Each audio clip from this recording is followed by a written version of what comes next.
You will hear a telephone conversation between the organizer of a short story competition and someone who wishes to take part in the competition. First, you have some time to look at questions 1 to 6.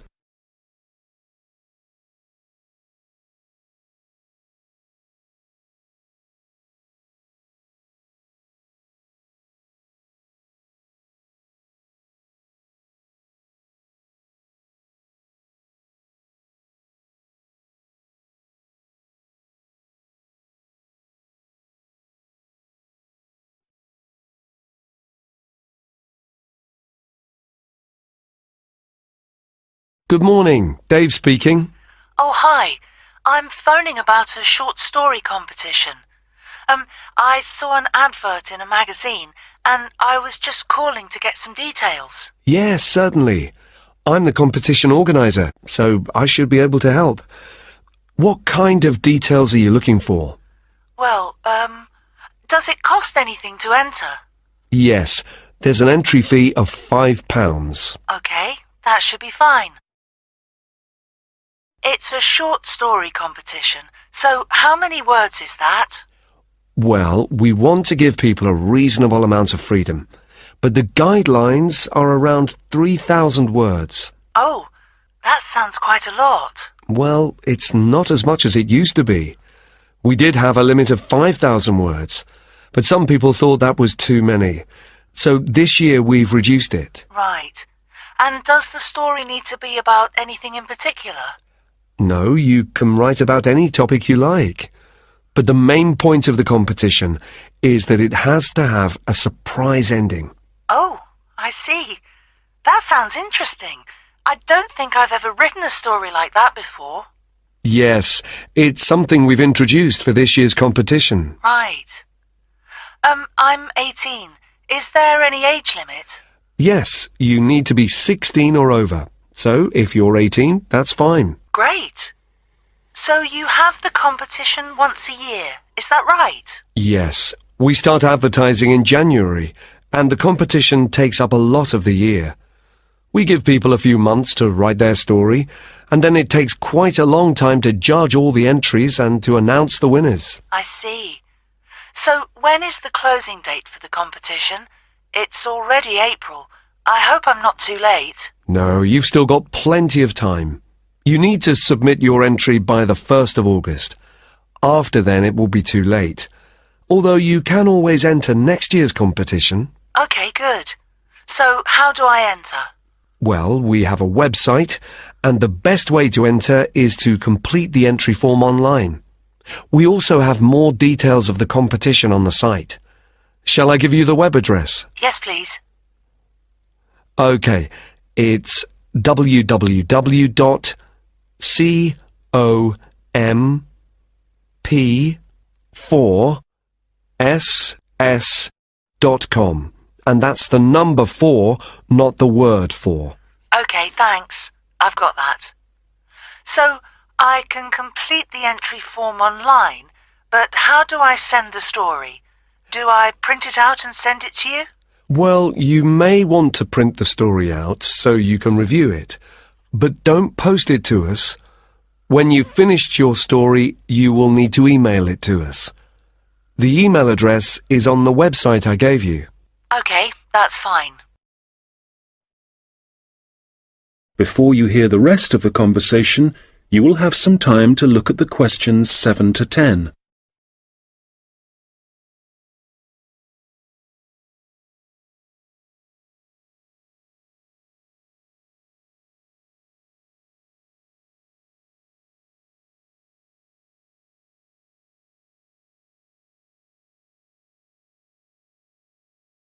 Now listen and answer questions 7 to 10. Can you tell me a bit about how the competition is judged and what the prizes are? Yes, of course. Well, once we have all the entries, I send them to all the judges. Our competition is quite popular, so we are lucky to be able to use famous authors who are very interested in the competition. That's fantastic! It's great to know that someone famous will be reading my story. Yes, that's right. It takes them quite a while to read through the entries, but eventually they decide on the top 5 stories. I see. And what happens then? Well, they will be published online so everyone can read them. They will not be in any order at this point. They will just be the 5 stories that the judges think are the best. And do all the top 5 stories get prizes? No, it's just the top story and the runner-up. So how is the top story decided? Well, once the top 5 stories are available, it will be the public who will vote for their favourite story. Right, I see. So I need to get all my friends to vote for me then? Yes, that's a good idea. And what is the prize? Well, the runner-up gets a prize of £300, but the winner gets a trip to Spain to attend a workshop for writers. Wow, that's brilliant! I'd better get writing straight away. Yes. Good luck. Thanks. That is the end of section 1. You now have half a minute to check your answers.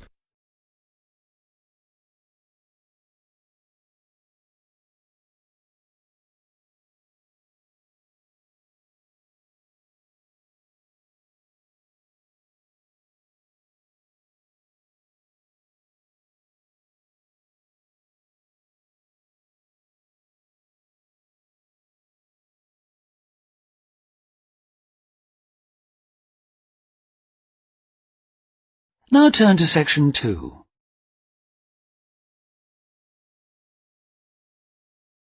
Section 2. About a project to conserve dormice in one area of the UK.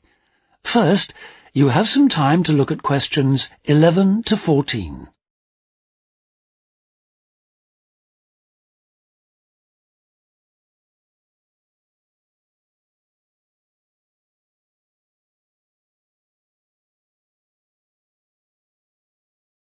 Now listen carefully and answer questions 11 to 14.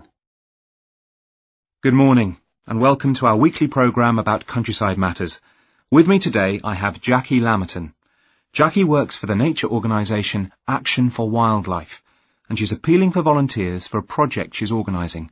So if you think you might be willing to help, please listen carefully. Please listen carefully. Jackie. Thank you. Yes, as you've just heard, I represent a charity called Action for Wildlife, which works to protect plants and animals. And I'm here today to talk about a project to save a type of mouse known as a dormouse.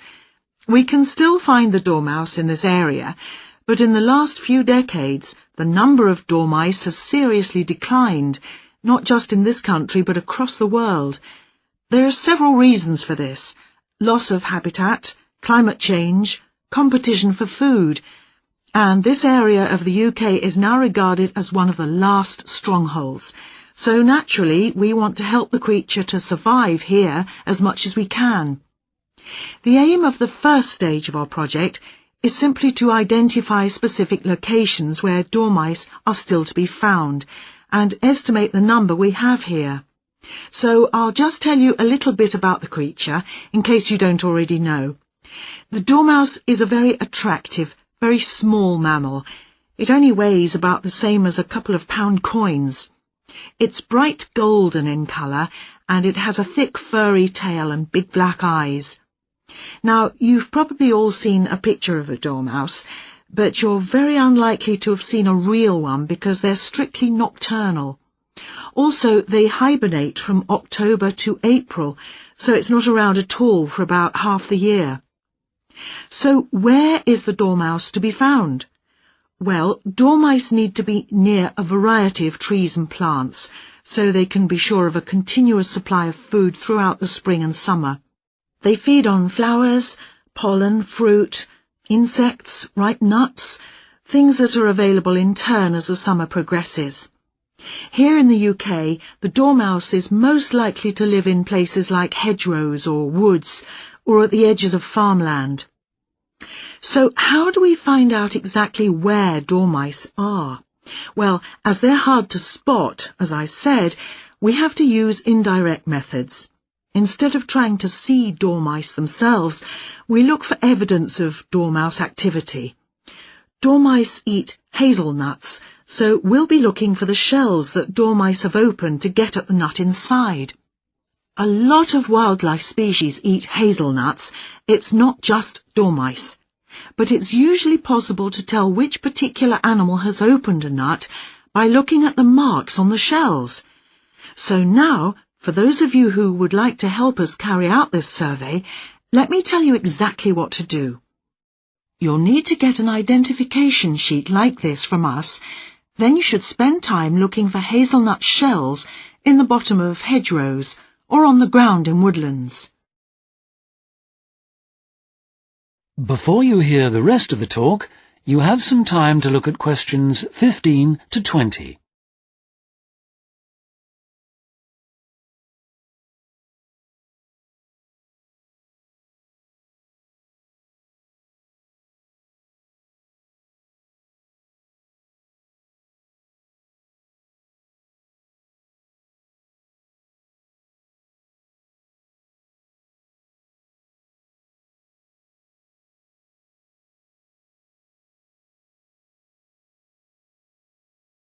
Now listen and answer questions 15 to 20. If you find one, use the identification sheet to try and establish what kind of creature has opened it.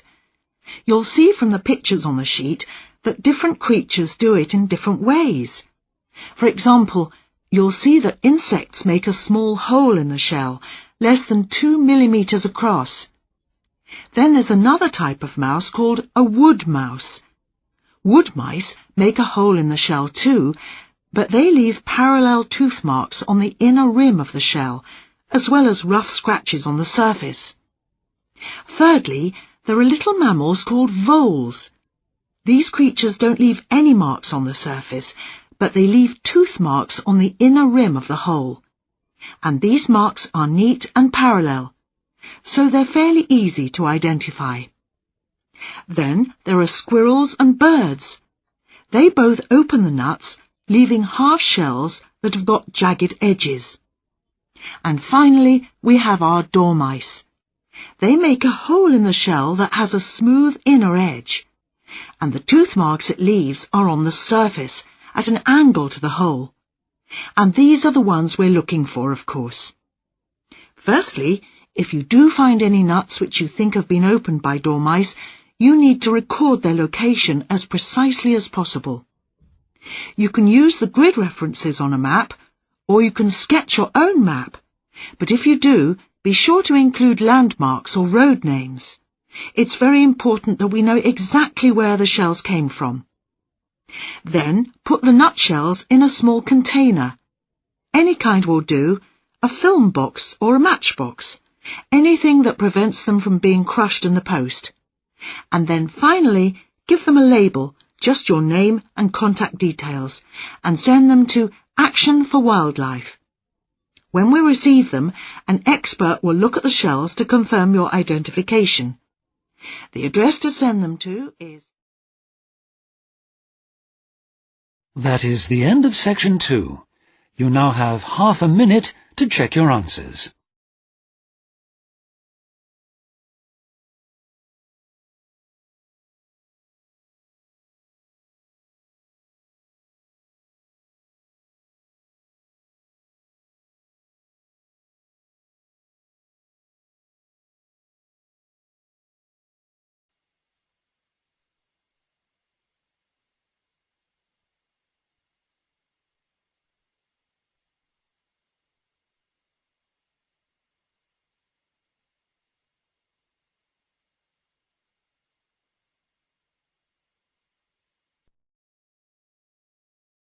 Now turns to Part 3.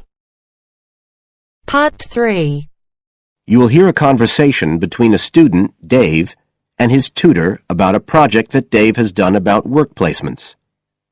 First, you have some time to look at questions 21 to 25.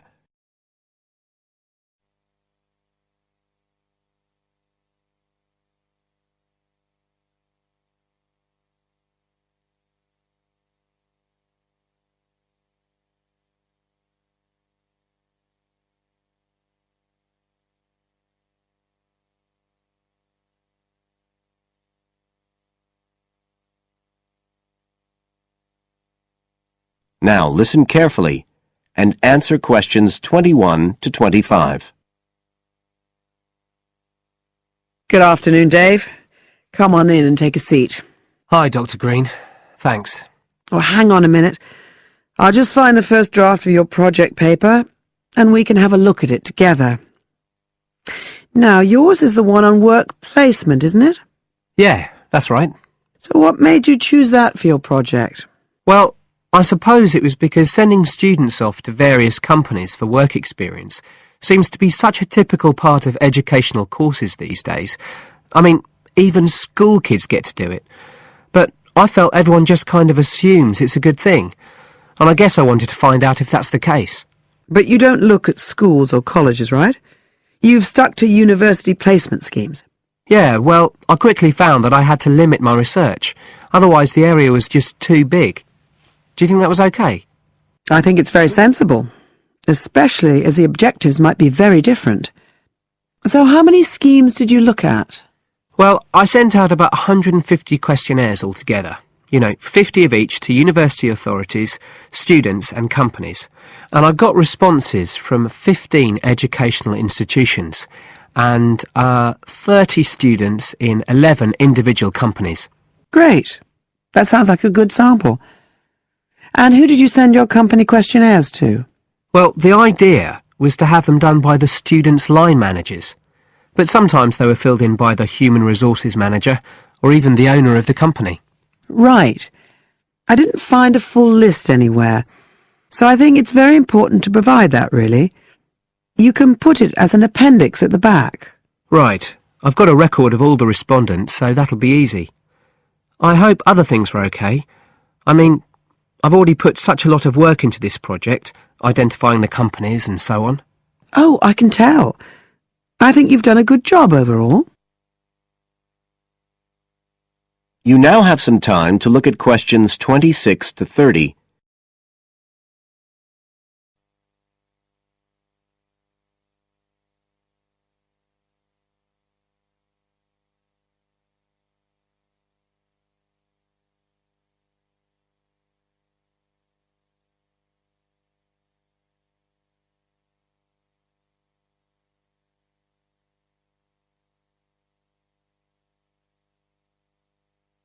Now listen and answer questions 26 to 30.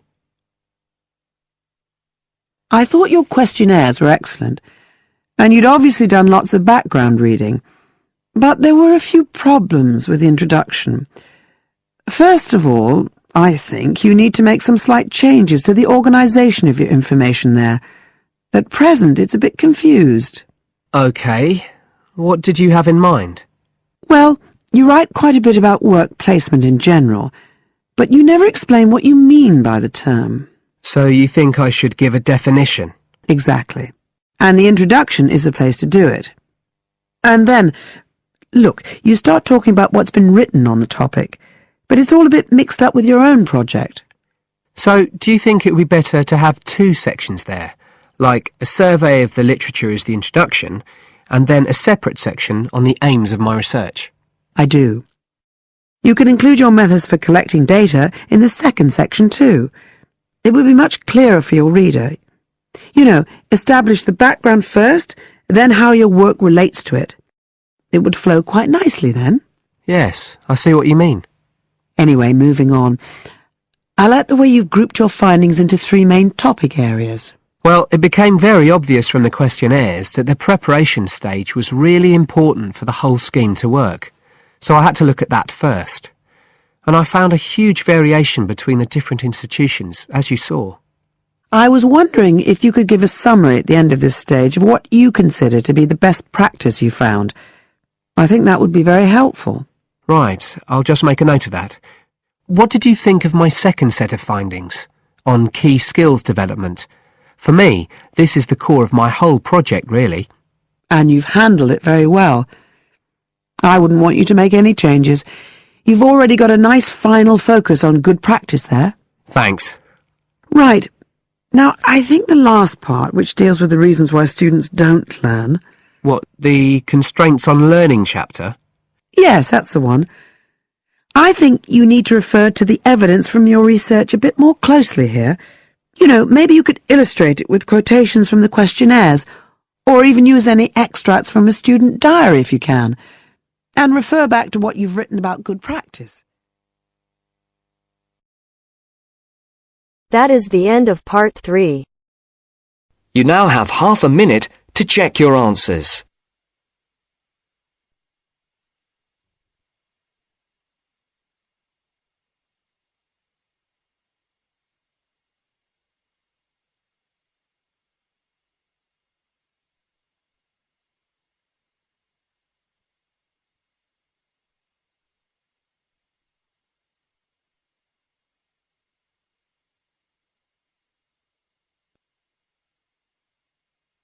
Now turns to part 4.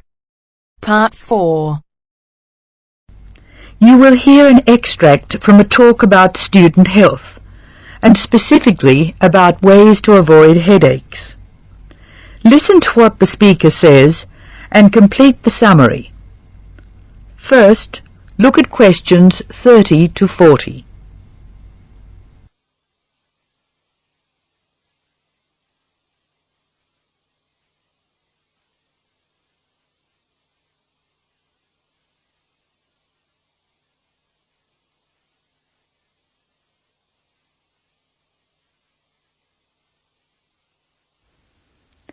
As you listen to the talk, answer questions 30 to 40.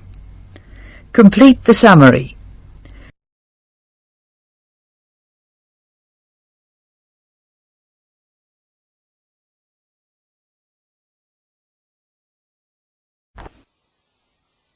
Hello, welcome to the Student Orientation Programme. Today's session is on health issues, and this talk is about headaches and how to avoid them. It may surprise you to hear that headaches are often caused by hunger.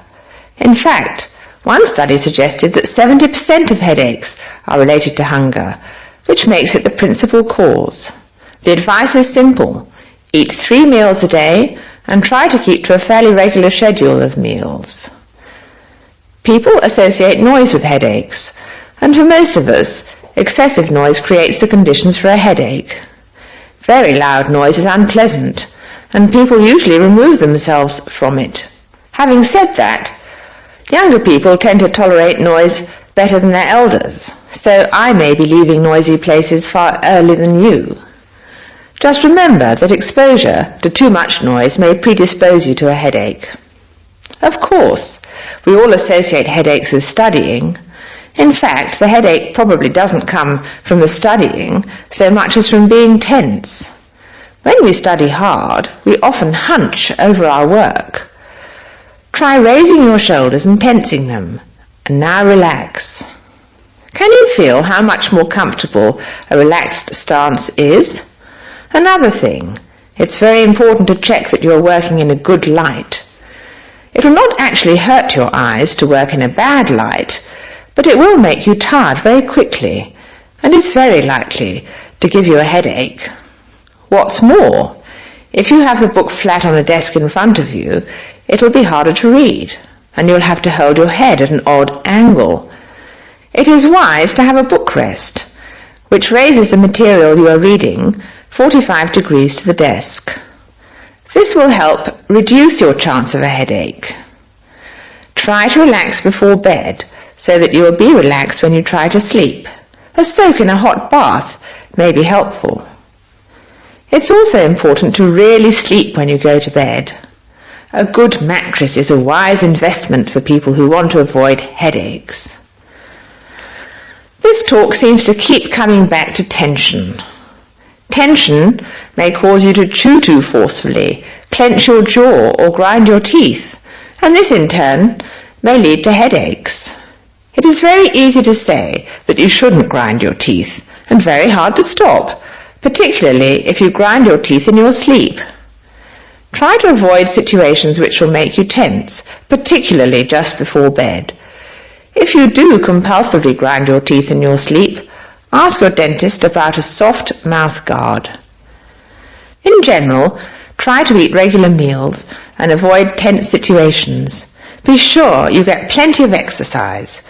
Hopefully your headaches will be greatly reduced.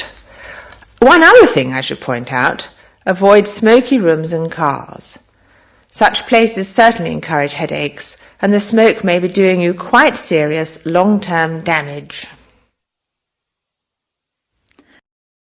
That is the end of part 4. You now have half a minute to check your answers.